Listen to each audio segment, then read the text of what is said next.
부족한 사람, 어려운 사람을 돌보고자 하는 그런 마음의 여유가 없었습니다. 그러면서 자기 행동을 가지고 사랑을 증거하려고 하는 그런 동기도 아무것도 없었던 사람입니다.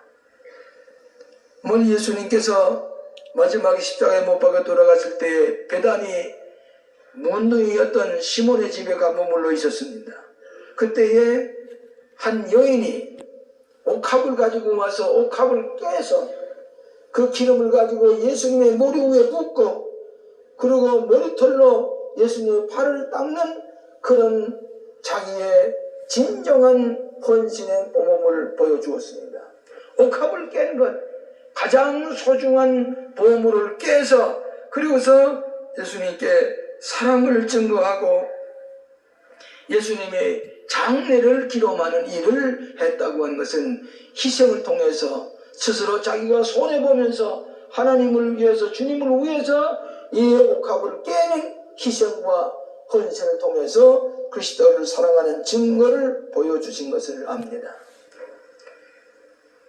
우리나라의 어떤 큰 기업인이 러시아에 가서 경제적으로 협력하고 발전하는 일에 도움을 주고자 얘기를 나눌 때에 이 사람들이 너무나도 자기들은 희생하지 아니하고 그대로 모든 것을 가지려고 하는 그런 마음을 가진 것을 보고서 이 기업인이 말하기를, 여보시오, 당신들이 그렇게 자기만 위하려고 하고 조금이라도 양보하거나 희생하려고 하거나 뭘 좀 미치고 뭐 좀 이렇게 손해보려고 하는 마음이 없으면은 절대로 당신의 나라는 경제적인 발전이 없어. 좀 어수룩한 데가 있어야 그래야 뭘 도울 수도 있는 거고 피자 협력이 되는 것이지, 너무 자기들만 생각하고 돕는 일 또 희생하려고 하는 마음이 없으면은 안 되는 겁니다.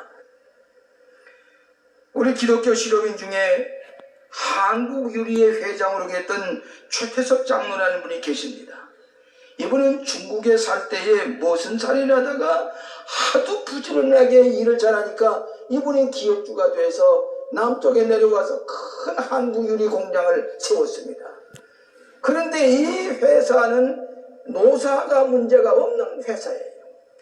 이분은 자기가 모순살이 하는 성향이기 때문에 그 노동자의 그 근로자들의 고충을 알기 때문에 그들과 같이 식사를 하면서 그들을 도우면서 노사 문제가 일어나질 않아요.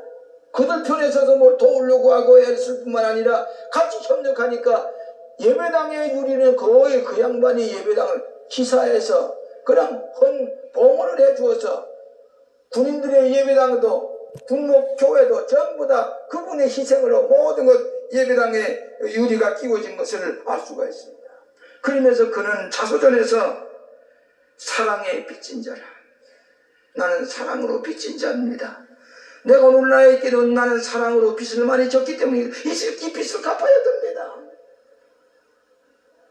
오늘 사랑하신 여러분, 우리는 선한 동기에서 하나님의 사랑을 깨닫고 내가 이 사랑 때문에 내가 희생하고 손을 볼 줄 알고 남을 도우려고 할 때에 궁극적으로는 자기에게 하늘나라의 보화가 채워지는 은총이 임하는 것을 믿으시기를 바랍니다.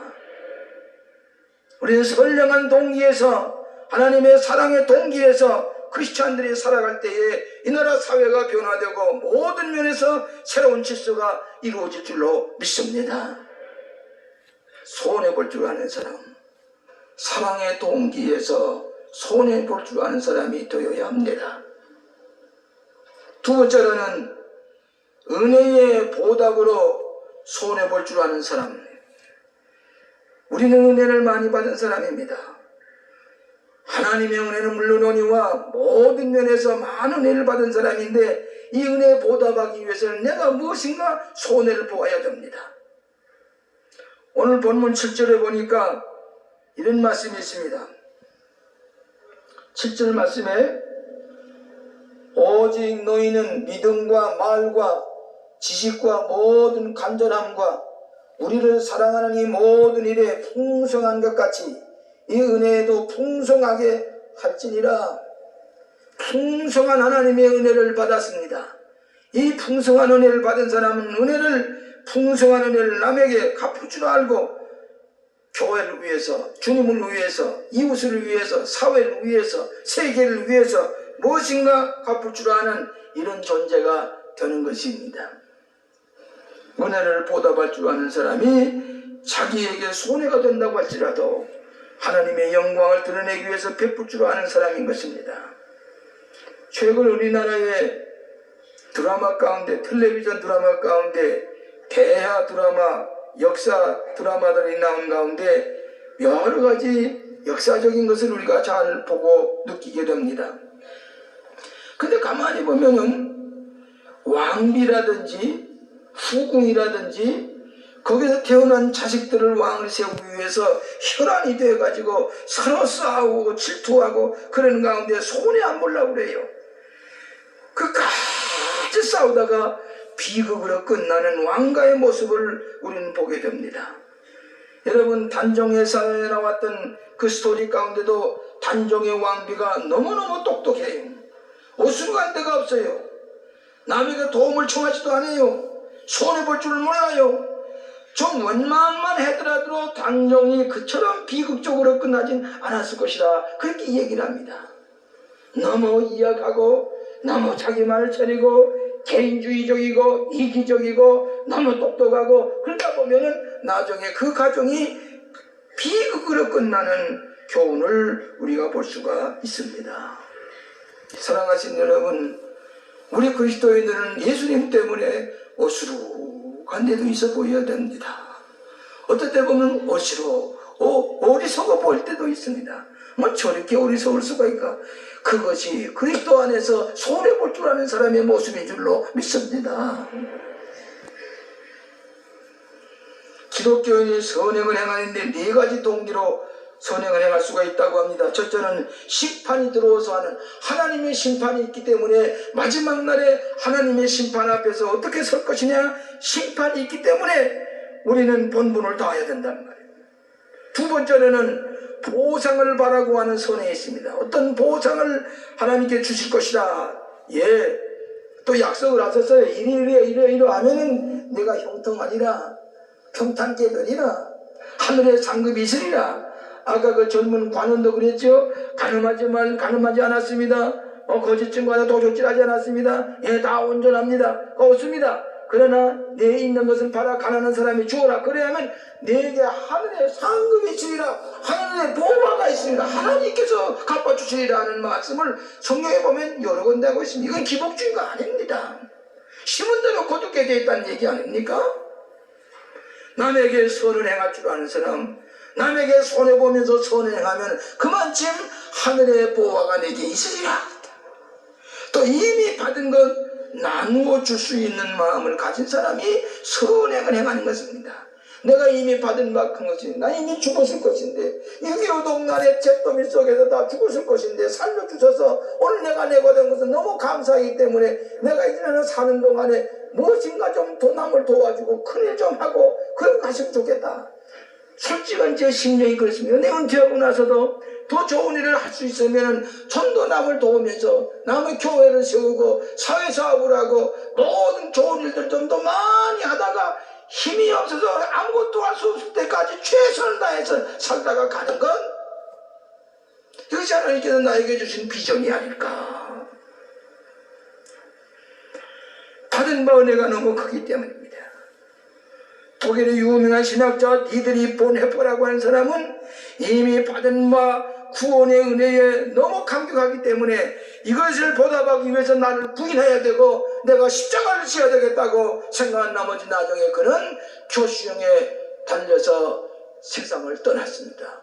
네, 이미 받은 바 은혜가 그것 때문에, 구원을 받았기 때문에, 또 장차에 하나님의 상급이 있기 때문에. 오늘 사랑하신 여러분, 받은 바 은혜에 감격해서 하나님의 나라를 위해서 손해볼 줄 아는, 무엇인가 내가 미치고 무엇인가 내가 주님의 영광을 위해서 손해볼 줄 아는 사람이 될 때에 하나님의 상급이 너에게 있으리라. 세 번째로는 믿음으로 손해볼 줄 아는 사람이 되어야 됩니다. 신앙이 있는 사람이 손해볼 줄 압니다. 예수님 때문에 믿음이 있는 사람은 내가 미치고 내가 손해를 본다고 할지라도 감사하면서 하나님의 나라의 약속을 믿고 언약의 말씀을 믿고 손해보는 것입니다. 여러분, 누가복음 6장 36절에 그런 말씀이 있죠. 주라 그리하면 너에게 줄 것이니 곧 후이되어 누르고 흔들어서 넘치도록 너에게 안겨주리라. 주라 말이야. 그러면 내가 네게 안겨주리라. 빈자를 채워주리라. 에베소 6장 8절에 보면은 이는 각 사람이 무슨 선을 행하든지 종이나 자유하는 자나 주에게 그대로 받을 줄을 알미니라. 종이나 자유자나 선에 행할 것 같으면 그 선에 하니 많지 심은이 많지 네게 갚아주실 것이라. 이건 성경 말씀의 약속이십니다. 오늘 사랑하시는 여러분, 하나님의 언약의 말씀을 믿고 내가 좀 믿어보십시다. 내가 좀 손해를 보아보십시다. 그런 가운데 하나님께서는 인간이 상상할 수 없는 것으로 넘치도록 축복해 주실 줄로 믿습니다. 한번 어떤 목사님이 설교를 하시는데 요만한 보자기에 뭐 이렇게 싸가지고 와서, 자, 이 세상에서 가장 귀한 보화가 여기 있습니다. 이건 다이아몬드보다도 귀한 것입니다. 뭐 루비나 무슨 이것보다도 귀한 것입니다. 아주 이 좋은 보화를 내가 가지고 왔습니다. 그래서 궁금해요. 저게 뭘까? 어떻게 저렇게 귀한 것이 저렇게 목사님이 가지고 와서 자랑을 할까? 그랬습니다. 그래서 나중에 다 자랑을 난 다음에 보여드릴까요? 가장 귀한 보화를 보여드립니다 하고 이것 속에서 보여준데 보니까 흙 한 줌이 흙덩어리 하나예요. 이 흙은 다이아몬드보다도 귀하다는 거예요. 흙이기 때문에 인간이 살아간다는 얘기예요. 흙이기 때문에 인간이 곡식을 심고 과일을 심어서 먹는 거라고요. 흙이 없으면 여러분 이스라엘 백성이 그 자기 영토를 찾기 위해서 얼마나 피나는 노력을 합니까? 그 흙덩어리, 그 땅덩어리 때문에.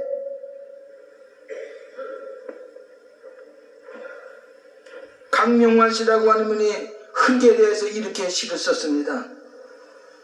흙이 되어, 난 흙이 되어 당신의 뿌리로 살고 싶어라.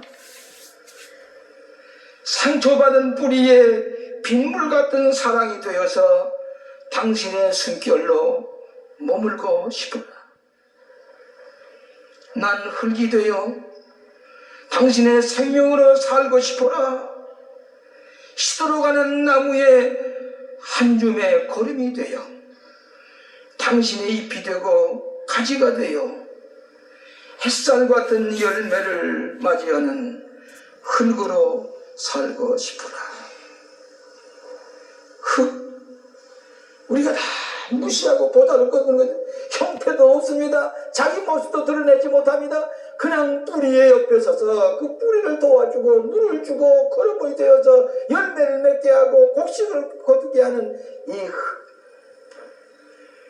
철저하게 희생하면서 열매 맺고자 하는 흙, 겸손한 흙, 자기의 모습을 드러내지 않는 흙, 곡식을 생산하고 인간들의 먹을 것을 생산하는, 희생하는 가장 귀한 보화, 그것이 바로 흙이라고 하는 것입니다. 자기를 주면서 살아가는 흙의 사명을 다하는 우리 크리스찬들이 되어야 될 줄로 믿습니다. 여러분, 열왕기상 17장 8절 이하에 보면은 사르밧 과부에 대한 얘기가 나오지요. 그날에 큰 흉년이 들었습니다. 비가 오지 않습니다. 이제 다 굶어 죽게 생겼습니다. 사르밧 과부가 마지막 가루 조금 남고 기름이 조금 남았는데 이걸 마지막으로 나무 가지를 주워다가 떡을 구워서 자기 아들과 함께 먹고 죽으려고 마지막으로 떡을 구우려고 나무 가지를 주워 있었습니다. 그런데 이 떡을 구우려고 하는데 엘리야라고 하는 선지자가 오더니 그 떡을 좀 나에게 줄 수가 없겠어? 우리 과부가 아들을 데리고 마지막으로 떡을 구워 먹고 죽으려고 하는데 그것마다 달라고 한다. 원망스러울 것입니다. 그런데 이 과부는 내가 이걸 먹고 죽구나, 마지막으로 선한 일을 하고 이 엘리야를 대접하고 주구나 마찬가지인데 떡을 잘 구워가지고 마지막으로 엘리야 선지에게 주셨습니다. 엘리야 선지가 그것을 잡숫습니다. 잡수는 거 끝난 게 아니라 어떻게 했습니까? 이 사르밧 부하구에 그 기름통에 기름이 마르지 아니하고 기름이 좔좔좔 기름병에서 흘러나옵니다. 그 흉년이 드는 그때, 비가 오지 않는 그때에 기름이 솟아서 나옵니다. 가루통에 가루가 자꾸 빵을 해 먹으면, 떡을 해 먹으면 그대로 계속해서 가루가 터져 나옵니다. 마지막 선행에 엘리야가 그에게 주었던 축복의 요소가 선행의 결과가 나타나는 것을 우리가 볼 수가 있습니다. 오늘 사랑하시는 여러분, 버리도 따진 물고기도 많이 자기 혼자 먹을 도시락을 자기 혼자 먹어 치우질 아니하고 예수님이 찾은다고 하니까 그것을 예수님께 갖다 내놓을 때에 예수님이 그걸 가지고 축사하셔서 5,000명, 10,000명을 다 배불리 먹이고 그리고 12가지 남을 뿐만 아니라 자기도 배불리 먹어. 오늘 자기가 손해볼 줄 알았지만 실상은 모든 사람에게 선을 행하고 배불리 먹이고 12가지가 남는 역사가 일어난 것을 알 수가 있습니다. 이것이 신앙의 결과입니다. 아프리카의 성자 슈바이처가 아프리카를 떠날 때 3가지 손해를 보았습니다. 이 의사요 목사인 이 슈바이처 박사는 유명한 파이프 오르겐 연주자입니다. 이 파이프 오르겐 연주자로서 유럽에 널리 알려진 사람입니다. 이것을 포기해야 되겠습니다. 그 다음에 또 하나는 대학 교수 자리입니다. 그는 음악만 잘할 뿐만 아니라 의사요, 철학자요, 신학자입니다. 근데 그것도 포기했어요. 대학 교수직도. 그 다음에 경제적인 희생입니다. 그런데 그가 아프리카에 가서 아프리카의 흑인들을 돌보면서 그들을 치료하면서 나갈 때 노벨 평화상을 탔습니다. 그뿐만 아니라 다 잊어버렸지만은 이 희생하는 손해보는 아프리카의 성자 슈바이처 박사에게 바하 협회에서 파이프 오르겐을 만들어 주었습니다. 그는 유럽의 각 곳마다 대학 강당을 그에게 빌려 주었습니다. 유럽에는 여러 곳에서 자선 사업가들이 그에게 도움을 주어서 아프리카의 풍족한 재물을 가지고 이 아프리카의 흑인들을 돌보면서 그런 고백하기를, 저 부자와 나사로의 비유 가운데 그 부자는 흑인이 있다 백인이고 나사로는 바로 흑인이 아니냐. 이 부자가 나사로를 돌보지 않을 때 지옥에 떨어지지 않았느냐. 그것이 백인이 아니냐. 내가 이것을 갚아야 되겠고 신세를 갚아야 되겠고 그들을 도와야 되겠다고 하는 생각을 가지고 이 슈바이처 박사는 내가 저 나사로와 같은 흑인들을 돌봐야 되겠다 희생하고 나니까 하나님께서 각가지 선한 것으로 하늘의 보화로 채워주신 줄로 믿습니다. 일본에 제가 좋아하는 분 가운데 하나가 월드비전의 이사장으로 있던 이지마 노부히로라는 사람이 있어요.